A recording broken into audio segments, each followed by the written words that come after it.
What if I told you one of the most powerful recovery methods out today is secretly a biological ticking time bomb? Right now, the fitness world is obsessing over peptides as a cheat code to heal injuries in weeks, melt fat in months, and preserve muscles without steroid side effects. But behind the biohacking hype lies an explosive legal war. The threat of insulin resistance, the black market vials contaminated with toxic heavy metals are everywhere. Today, we are uncovering the raw, peer-reviewed science behind peptides and fitness, and the brutal truth about what you're actually injecting. Let's get into it. The news is next. Stand by. Welcome to Fitness News and Reviews Pros and Cons episode number 2. In this episode, we're talking about the pros and cons of the use of peptides in fitness.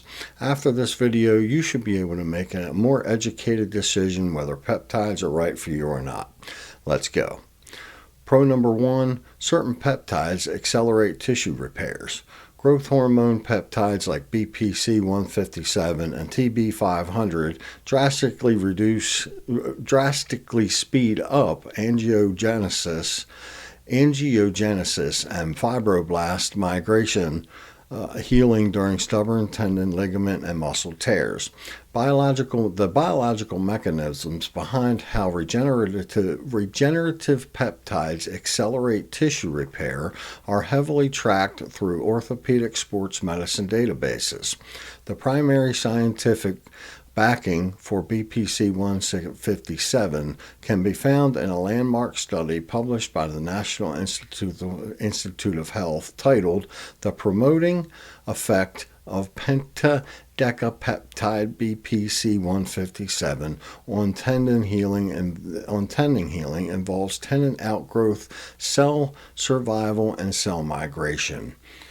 That's a mouthful. The reason the fitness community calls BPC 157 and TB 500 the Wolverine protocol isn't just hype. It's a study indexed by the National Institute of Health proved that BPC 157 forces accelerated tendon healing by triggering angiogenesis, literally building brand new blood vessels into poorly vascularized joints, starving out inflammation and flood the injury with nutrients.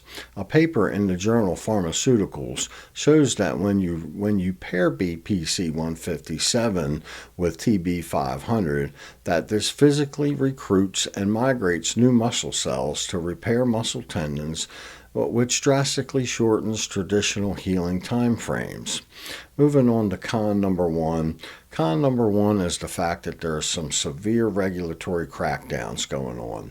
Regulatory bodies like the FDA have heavily restricted the compounding of popular peptides like BPC 157, moving them into the high-risk categories, making them incredibly difficult to legally source.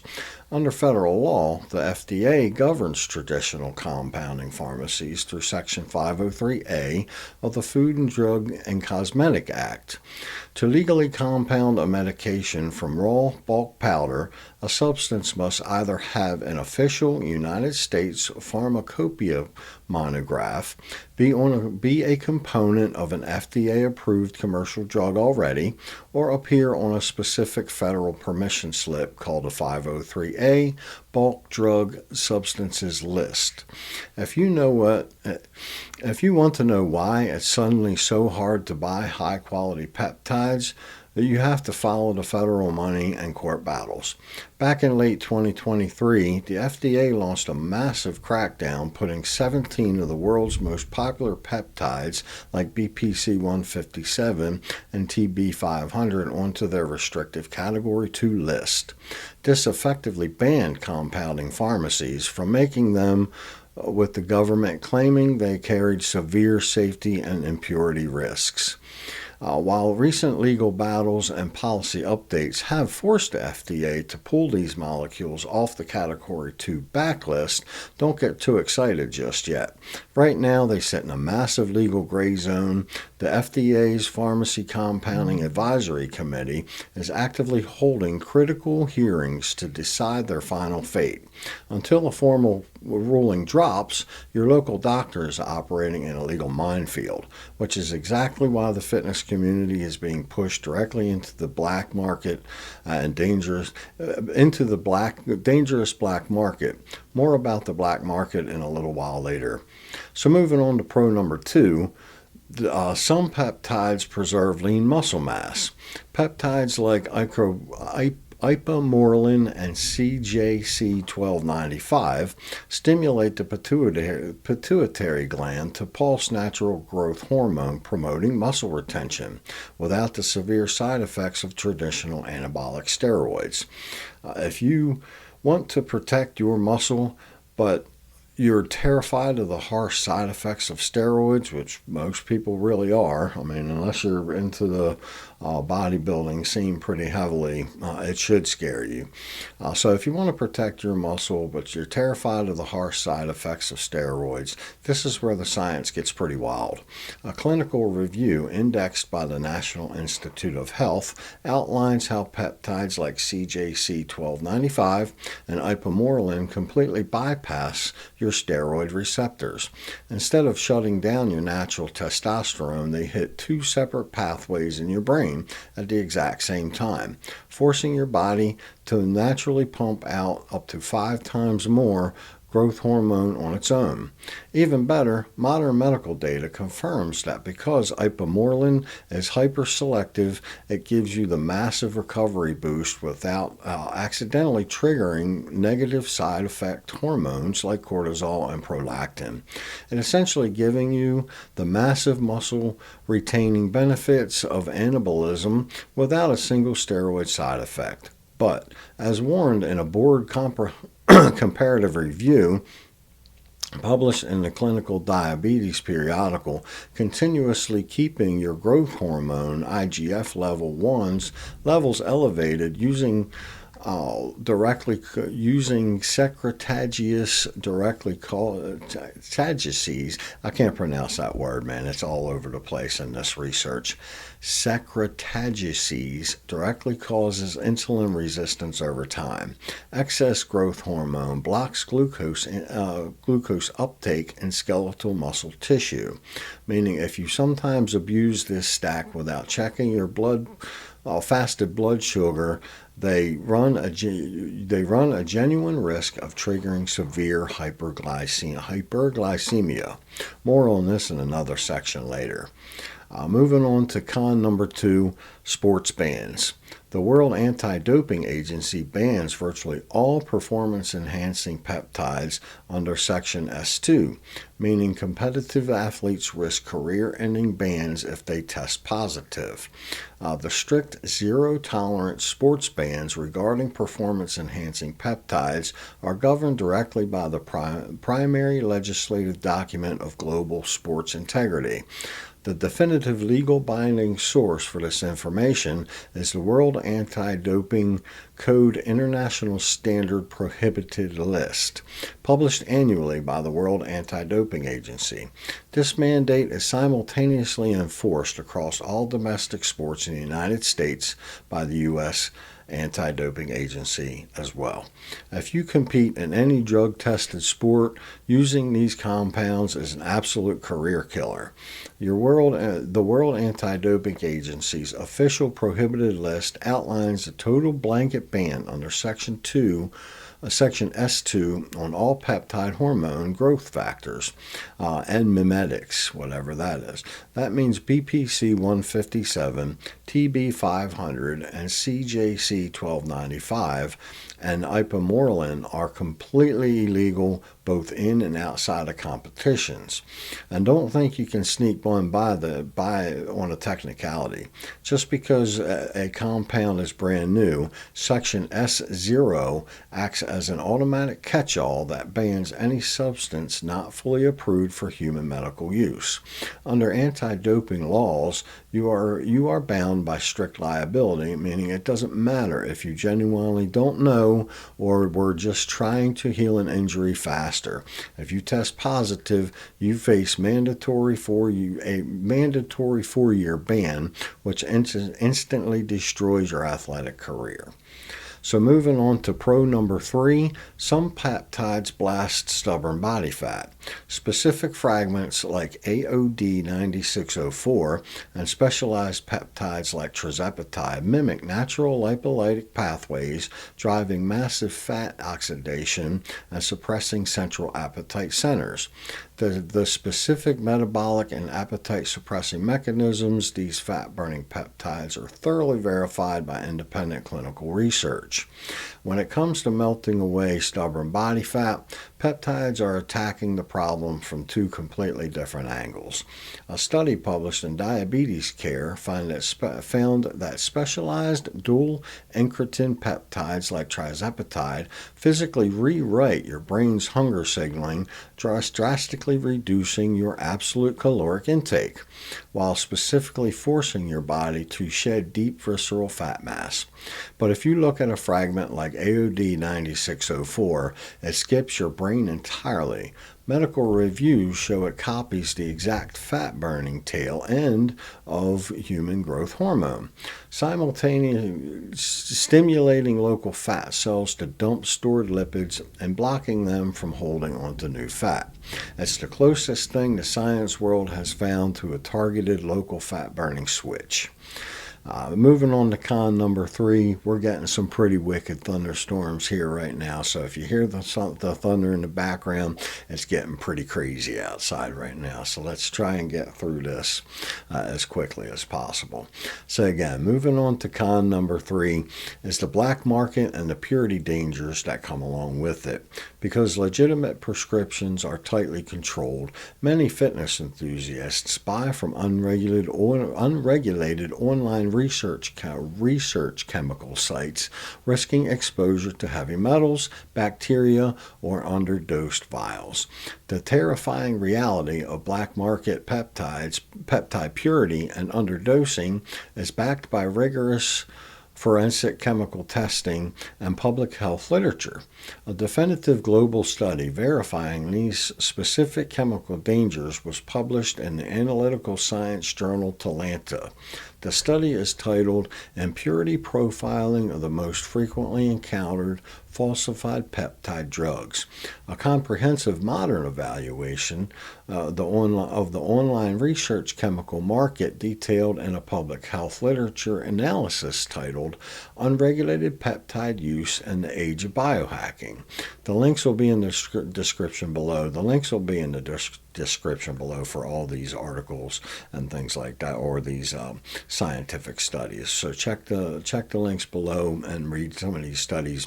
They're pretty interesting and shed a lot of light on peptides in fitness. If you think buying peptides from an unregulated research chemical website is a clever budget shortcut, you need to look at the actual forensic lab data. Read the study published in Talanta. They analyzed underground peptides and found that their actual purity dropped to as low as 5%, meaning the vast majority of the vial was filled with unverified manufacturing wastes. Even worse, the labs discovered heavy contamination from lead and inorganic arsenic, with multiple samples spiking up to 10 times the legal toxicity limits for injectable medications. When you pair that with the data showing that over 40% of online research peptides fail basic purity checks, and 15% contain live bacterial markers, the brutal truth is clear. Bypassing doctors to save money on a shady website means you're quite literally injecting toxic heavy metals and raw bacteria directly into your bloodstream. Not a good thing, not at all. All right, moving on to pro number 4. Some peptides improve sleep and recovery. The physiological link between growth hormone releasing hormone activity and sleep architecture is thoroughly backed by neuroendocrinology literature. The primary scientific proof that GHRH directly optimizes slow-wave sleep is established in a landmark clinical review published in the journal PubMed, titled GHRH and Sleep. Also, a foundational human clinical trial published in the Journal of Clinical Psychopharmacology titled Growth Hormone Releasing Peptide 6 Stimulates Sleep Growth Hormone ACTH and Cortisol Release in Normal Men. This further outlines how these formulas shift sleep patterns. The links to the article, the studies will be in the description below. The reason fitness enthusiasts take Secretagogues peptides right before bed comes down to an incredible hack in your brain chemistry. A landmark clinical review published by the NIH proved that GHRH isn't just an injection for recovery. It acts literally as a master switch for sleep in your hypothalamus. It actively forces your brain into deeper, longer waves of stage 3 slow wave sleep. Why does that matter to you? Because slow wave sleep is the exact anabolic window where your body downregulates cortisol, stops muscle breakdown, and launches its deepest phase of physical cell repair. By amplifying that nighttime pulse, you are forcing your body to get maximum recovery out of every single hour of sleep. So moving on to con number 4, frequent painful injections. Most effective therapeutic peptides require subcutaneous or intramuscular injections, often multiple times a day, introducing localized infection risks and scar tissue formation. The logistical and physical penalties of chronic peptide injections are thoroughly documented through clinical dermatological research and diabetes management data. A gold standard study evaluating the architectural skin damage caused by repetitive subcutaneous needle delivery is available via the National Institute of Health, titled Evaluation of Insulin Pump Infusion Sites, the DERMIS study. So let's talk about the absolute nightmare of actually using this stuff every single day. Most therapeutic peptides have a ridiculously short half-life, meaning they don't work as a simple weekly shot. To get results, you're looking at sticking yourself with a needle multiple times a day. A clinical biopsy study published by the ADA found that these constant repetitive needle strikes cause severe localized fat necrosis and aggressive internal fibrosis, which is just a fancy medical word for permanent, tough scar tissue building up under the skin. Over time, the scar tissue completely blocks your body from absorbing the peptides correctly, making future injections agonizingly painful. When you pair that with the reality that most people don't have professional medical training in self-injection, you are significantly raising your risk of pushing raw surface bacteria straight past your skin's protective barriers. This could trigger a painful skin infection, a deep tissue abscess, or cellulitis buildup under your skin. So moving on to pro number 5, peptides like CJC1295 and ipamorelin have much lower androgenic risk. The physiological reason why peptides provide a cleaner alternative to anabolic steroids comes down to receptor specificity. The medical validation for this non-androgenic mechanism is detailed in comprehensive sports medicine clinical review published in the journal Translational Andrology and Urology, titled The Role of Growth Hormone Secretagogues in the Modern Management of Body Composition. It's a fact that steroids are a blunt instrument. They force their way directly into your cells' androgen receptors, and this triggers massive muscle growth, but at a horrific cost. In men, it completely shuts down your natural testosterone axis, causing your testicles to shrink, and in women, it triggers virilization, meaning permanent deeper voices and possible facial hair. But peptides like CJC1295 and ipamorelin are precise signalers. Clinical reviews show they skip your sex hormone receptors entirely. Instead of replacing your testosterone, they simply whisper to your brain to pulse its own natural growth hormone, which gives you an anti-catabolic recovery edge without a single masculine side effect of hormonal shutdown. So it's raining like crazy outside right now. I hope you guys can't hear that. But if you can, I apologize. That's what it is right now. So con number 5, last con, or what next to the last con, insulin resistance risks. Chronically unmonitored use of growth hormone releasing hexapeptides like GHRP number 6 can elevate fasted blood glucose levels and desensitize insulin receptors over time. The specific physiological risk of growth hormone peptides causing severe insulin desensitization and glucose intolerance is thoroughly mapped out across the clinical endocrinology data. The primary scientific proof that growth hormone releasing hexapeptides elevate blood glucose and impair insulin sensitivity is established in a human clinical trial published in the Journal of Clinical Endocrinology and Metabolism. This one is titled The Effects of Growth Hormone GHRP6 Releasing Peptide on Glucose, Homeostasis, and Insulin Sensitivity in Humans. So again, the links to these studies will be in the description below.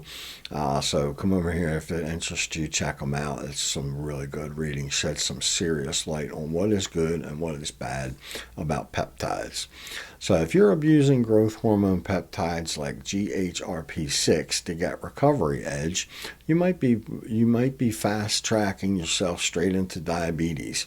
A human clinical trial published in the Journal of Clinical Endocrinology and Metabolism proved that injecting these hexapeptides aggressively damaged your glucose homeostasis because they flood your system with continuous waves of growth hormone. It triggers a biological block inside your cells. A review in Frontiers in Endocrinology explains that process paralyzes your IRS1 signaling pathway, which is just a fancy medical way of saying your muscle cells can no longer absorb carbohydrates for fuel. Your insulin receptors become completely desensitized, your fasted blood sugar levels skyrocket, and your body is forced to leave pure sugar floating in your bloodstream. You aren't just biohacking recovery anymore, you're actively inducing insulin resistance. We do have a 6th con, and this is one of the most important cons and probably the most prolific con is the reality of prohibitive financial costs. A functional stack of high-quality pure peptides can easily run an individual anywhere from $200 to $800 per month, making it an incredibly expensive long-term solution. The final metabolic penalty regarding the massive long-term financial burden of peptide use is thoroughly documented through healthcare and economic data and pharmaceutical tracking reports. Because lifestyle and anti-aging and weight loss peptides are rarely covered by traditional healthcare insurance for athletic enhancement, patients must pay out of pocket, resulting in an aggressive financial strain. Although now we do know that some peptides for weight loss and the treatment of diabetes are now covered by health insurance, most, if not all, performance-enhancing athletic peptides are still going to be an out-of-pocket expense. The primary data backing these high financial barriers can be found in the healthcare cost analysis published by the National Institute of Health titled The Economic Burden of Novel Anti-Obesity and Peptide Medications. So there you have it, folks, a comprehensive look at the pros and cons of the trend of peptides in the fitness and athletic industry. Tell me what you guys think in the comments below with the information. With this information, information, maybe some more in-depth research, you should be able to make a more educated decision about whether peptides are right for you or not. If you like this information and you'd like to support the channel, the easiest way to do that right now is to drop me a comment in the comment section below. I'll like and share and subscribe. Thank you everyone for watching. Everyone stay blessed, and I'll see you in the next episode.